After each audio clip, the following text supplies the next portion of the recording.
여러분 안녕하세요. 목요 온라인 기도회 가운데 나오신 우리 사랑하는 청년 여러분들 환영하고 축복합니다. 오늘도 말씀을 통해서 우리의 신앙을 다시 한번 점검하고 또 말씀으로 새로워지는 시간이 될 수 있기를 주님의 이름으로 축복합니다. 제가 먼저 기도하고 우리 말씀 나누도록 하겠습니다. 사랑과 은혜의 하나님 참으로 감사를 드립니다. 오늘도 하루의 삶을 잘 살아내고 또 비가 오는 가운데에도 우리를 안전하게 지켜주셨다가 또 온라인 기도회 가운데 함께 할 수 있도록 이끌어 주셔서 감사를 드립니다. 하나님, 오늘 선포되어지는 말씀을 통해 우리의 심령이 새로워지고 또 우리의 신앙을 다시 한 번 더 점검하게 되는 시간이 될 수 있도록 은혜 베풀어 주시옵소서. 감사를 드립니다. 살아계신 예수 그리스도의 이름으로 기도하였습니다. 아멘. 네, 오늘 하나님께서 저희에게 주신 말씀은 사도행전 12장 1절부터 12절까지의 말씀입니다. 사도행전 12장 1절부터 12절까지의 말씀인데요. 5절까지만 읽겠습니다. 네. 사도행전 12장 1절부터 5절까지의 말씀입니다. 더보기란에 오늘 본문의 말씀이 있습니다. 참조해 주시기 바랍니다. 하나님의 말씀을 함께 봉독하도록 하겠습니다. 시작. 그때 헤롯 왕이 손을 들어 교회 중에서 몇 사람을 해하려 하여 요한의 형제 야고보를 칼로 죽이니 유대인들이 이 일을 기뻐하는 것을 보고 베드로도 잡으려 할세. 때는 무교절 기간이라. 잡음에 옥에 가두어 군인 내식인 네페에게 맡겨 지키고 6월절 후에 백성 앞에 끌어내고자 하더라. 이에 베드로는 옥에 갇혔고 교회는 그를 위하여 간절히 하나님께 기도하더라. 아멘. 이는 하나님의 말씀입니다. 지금 제가 비전홀에서 영상을 촬영하고 있는데요. 이 에어컨 소리가 너무 커가지고 마이크로 막 들어가서 이 소리가 막 뒤섞이더라고요. 그래서 에어컨을 끄고 지금 촬영을 하고 있는데 너무 덥습니다. 그래서 지금 여기 막 기름 아니고 땀이에요. 네. 오늘 저희가 함께 읽은 본문은 이 초대 교회 안에 일어난 박해에 대해서 누가가 기록하고 있는 본문입니다. 사도행전 11장 19절 이하에 보면 우리가 지난주에 나눴던 말씀인데요. 이 스데반의 일로 흩어진 자들, 그러니까 박해를 피해서 도망친 성도들이 헬라인들에게 복음을 전하는 장면이 기록되어져 있습니다. 그 기록을 보면 그들의 사역으로 인해서 수많은 사람들이 죽게 돌아왔다는 보고가 11장 21절에 기록되어져 있습니다. 아마도 헤롯은 점점 더 세력을 확장해가는 이 기독교를 자신의 힘으로 한번 짓눌러 보려고 박해를 가한 것 같습니다. 오늘 본문 2절에 보면 먼저 야고보가 순교를 합니다. 야고보를 이제 칼로 죽였다라고 이제 누가가 기록을 하는데요. 이 기록을 보면 야고보가 정치적인 죄목으로 처형당했다는 것을 누가가 시사하고 있습니다. 그러니까 헤롯은 기독교가 로마를 정치적으로 위협하는 세력으로 성장했다고 본 거예요. 그래서 야고보를 본보기로 죽인 것입니다. 날뛰지 말고 조용히 있으라고 이 초대교회 압박을 가한 거죠. 심지어 헤롯의 이 같은 행위를 기뻐하고 동조하는 세력들이 있습니다. 3절 말씀 같이 한번 볼까요? 유대인들이 이 일을 기뻐하는 것을 보고 베드로도 잡으려 할세. 이 초대교회 성도들의 동족이죠. 유대인들은 그 동족인 유대인들이 교회를 향한 헤롯의 핍박을 기뻐했다라고 누가가 기록을 합니다. 왜 유대인들은 동족이 핍박받는 것을 환영하고 기뻐했을까요? 이 유대 종교 지도자들이 예수님을 죽이려고 모의할 때 이런 이야기를 합니다. 요한복음 11장 47절에서 48절 말씀입니다. 이에 대제사장들과 바리새인들이 공회를 모으고 이르되 이 사람이 많은 표적을 행하니 우리가 어떻게 하겠느냐? 만일 그를 그대로 두면 모든 사람이 그를 믿을 것이요 그리고 로마인들이 와서 우리 땅과 민족을 빼앗아 가리라 하니 이렇게 기록이 되어져 있습니다. 그들은 예수님을 추종하는 세력이 많아지는 것을 두려워했습니다. 당시에도 이스라엘은 이 로마의 통치 아래 있었는데 예수님을 추종하는 세력이 많아져서 로마의 위협이 되면 로마에서 예수님의 세력을 견제하기 위해 군대를 이끌고 쳐들어와서 이스라엘을 멸망시킬 거라고 생각했기 때문에 그들이 두려워했고 결과적으로는 예수님을 죽인 것입니다. 그러면 정말 그들이 민족을 위해서 이런 생각을 한 것일까요? 결코 그렇지 않습니다. 이 유대 종교 지도자들은 나라를 잃게 되면 지금 자기들이 가지고 있는 기득권까지 잃어버리게 될 거라고 생각한 거예요. 그래서 예수님을 죽이려고 모의한 것입니다. 로마의 통치 아래 있었지만 이 유대 땅에서 유대 종교 지도자들이 가지고 있었던 기득권이 대단했어요. 높은 지위를 가지고 있었습니다. 심지어는 백성들로부터 존경받는 위치에 있었어요.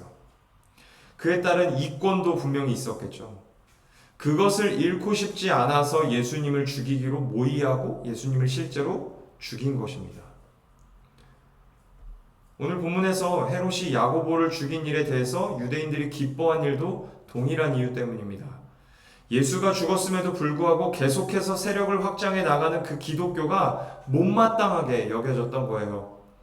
그들 때문에 자기들의 기득권을 잃어버리게 될까봐 전전긍긍하며 늘 살았던 것입니다. 그런데 헤롯이 알아서 기독교를 핍박해 주니까 고마웠던 거죠. 그래서 기뻐하고 환영했던 것입니다. 초대교회 성도들은 안과 밖에서 핍박을 받은 거예요. 그들을 둘러싸고 있는 모든 상황과 환경이 예수님을 믿고 살기 쉽지 않은 환경이었다는 것입니다. 오늘 우리 신자들이 살아가는 현실은 어떤가요? 2000년 전에 초대교회 성도들보다 덜한 핍박을 받고 살고 있나요? 우리가 정말 편하게 신앙생활을 하고 있습니까? 결코 그렇지가 않습니다. 우리 안에서는 어떤 일이 일어나고 있나요? 우리 내면 안에서 어떤 일이 일어나고 있습니까? 신자로 부름받았음에도 불구하고 여전히 죄를 지으며 살아갑니다. 오늘도 죄된 자아는 시퍼렇게 살아서 우리의 신앙을 위협하고 있습니다. 로마서 7장에서 바울이 말하는 것처럼 우리 안에 있는 죄의 법이 구원받은 속사람을 사로잡는 것을 우리가 매일매일 경험하고 있어요. 죄가 우리를 핍박하고 있는 것입니다. 사단 또한 우리를 넘어뜨리고 또 파멸시키려고 날마다 작업을 걸고 있습니다. 어떻게든 구원받은 자로서의 영광과 유익을 경험하지 못하게 하려고, 그 기쁨을 누리지 못하게 하려고, 침체에 빠뜨리려고 우는 사자처럼 노려보고 있습니다. 여러분, 밖으로는 어떻습니까? 초대교회 성도들이 당했던 그 직접적이고 물리적인 핍박이 아닌 다른 종류의 핍박을 우리가 외부로부터 받고 있어요. 간접적이고 정신적인 핍박을 받고 있다는 것입니다. 제가 설교 시간에 자주 이야기하지만 오늘날 이 세상은 모든 것이 다 진리라고 말하고 그래서 모든 것이 다 괜찮다라고 말하는 세상입니다. 그러한 세상 속에서 그렇지 않다고 말하며 살아갈 때 사회에서 받아야 할 눈총, 그리고 이상한 사람으로 취급받는, 그래서 때로는 따돌림을 받아야 하는 정신적, 정서적, 또 세계관적 핍박이 오늘날 신자들에게 있습니다. 오늘날 신자로 살아가는 우리가 감당해야 하는 핍박도 초대교회 성도들이 당했던 그 핍박만큼 만만치 않은 핍박인 것입니다. 요한복음 15장 19절에서 예수님이 이렇게 말씀하셨습니다. 세상이 너희를 미워하면 너희보다 먼저 나를 미워한 줄을 알라. 너희가 세상에 속하였으면 세상이 자기의 것을 사랑할 것이나 너희는 세상에 속한 자가 아니요 도리어 내가 너희를 세상에서 택하였기 때문에 세상이 너희를 미워하느니라. 예수님께서 무슨 말씀을 하신 것입니까? 신앙을 가지고 이 땅을 살면 세상이 반드시 우리를 미워하게 될 것이라는 말씀입니다. 주님을 미워하기 때문에 주님을 섬기는 자도 미워한다 말씀하세요. 핍박을 받는 이유가 이것 때문입니다. 세상이 주님을 미워하기 때문입니다. 그래서 우리가 핍박을 받는 거예요. 핍박받는 게 당연하다라고 말씀하고 계신 것입니다. 사랑하는 청년 여러분, 신앙생활을 하면서 핍박을 받고 계십니까? 매 순간은 아닐지라도 이 땅에서 신앙을 가지고 산다는 것이 괴롭다고 여겨지는 순간이 있으세요? 야, 신앙생활 하기가 참 힘들다, 참 괴롭다 라고 하는 순간이 시시때때로 경험되어지십니까? 신자는 죄로 말미암아 핍박을 느껴야 합니다. 죄로 말미암는 핍박을 느껴야 합니다. 사단의 공격으로 말미암는 핍박을 느껴야 합니다. 특별히 오늘날 신자는 진리와 너무나도 거리가 먼 세상 문화를 바라보면서 또 그 속에서 살아가면서 정서적, 정신적 핍박을 느껴야 합니다. 이러한 핍박을 경험하고 있지 않다면 우리는 신앙을 돌아봐야 합니다. 나는 정말 죄와 싸우고 있는가? 그래서 핍박을 느끼고 있는가? 나를 넘어뜨리려고 매 순간 노려보고 있는 그 사단에 민감하게 반응하고 있는가? 세상의 문화를 성경적 관점에서 바라보고 있는가? 성경적 관점에서 세상을 살아내고 있는가를 늘 점검해야 합니다. 예수님께서 마태복음 5장 10절에서 12절에 이렇게 말씀하셨습니다. 우리가 잘 아는 말씀이에요. 의를 위하여 박해를 받는 자는 복이 있나니 천국이 그들의 것임이라. 나로 말미암아 너희를 욕하고 박해하고 거짓으로 너희를 거슬러 모든 악한 말을 할 때에는 너희에게 복이 있나니 기뻐하고 즐거워하라. 하늘에서 너희의 상이 큼이라. 너희 전에 있던 선지자들도 이같이 박해하였느니라. 아멘. 신자로 세상을 살면서 핍박을 받고 있다면, 죄로 말미암아 핍박을 받고 있다면, 사단의 공격으로 말미암아 핍박을 받고 있다면, 세상의 문화로 말미암아 핍박을 받고 있음을 느끼고 있다면 여러분 신자로 잘 살아가고 계신 것입니다. 그 핍박을 영광과 자랑으로 여기십시오. 그리고 초대교회 성도들처럼 기도하며 견뎌내십시오. 예수님께서 우리에게 약속하십니다. 하늘에서의 상이 크다. 이 주님의 말씀을 믿고 남은 한 주도 살아내시기를 주님의 이름으로 축복합니다. 기도하겠습니다. 사랑과 은혜의 하나님,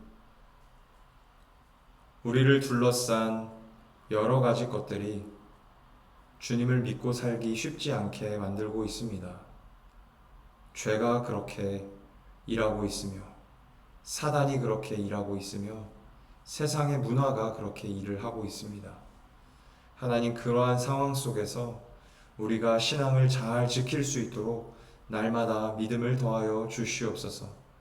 우리 사랑하는 청년들 세상 속에 살아갈 때 진리를 붙잡고 살아갈 때 세상으로부터 받는 눈총과 또 이상한 사람이라고 여김받게 되는 것들, 또 은근하게 따돌림 받게 되는 그 모든 상황들을 예수를 믿음으로 말미암는 핍박으로 여겨 기꺼이 견뎌내고 인내하게 하여 주시옵소서.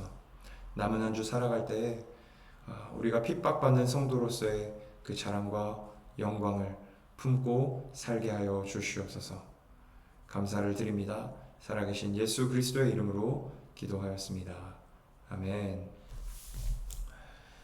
네, 감사합니다. 오늘도 온라인 기도회 가운데 참여해 주셔서 감사합니다. 남은 한 주도 잘 살아내시고, 특별히 광고가 있습니다. 내일 금요 기도회 때 우리 박종호 장로님께서 오셔서 찬양 콘서트를 하십니다. 그래서 여러분 많이 참여해 주시고 오셔서 함께 기도해 주셨으면 좋겠습니다. 주일날 뵙겠습니다.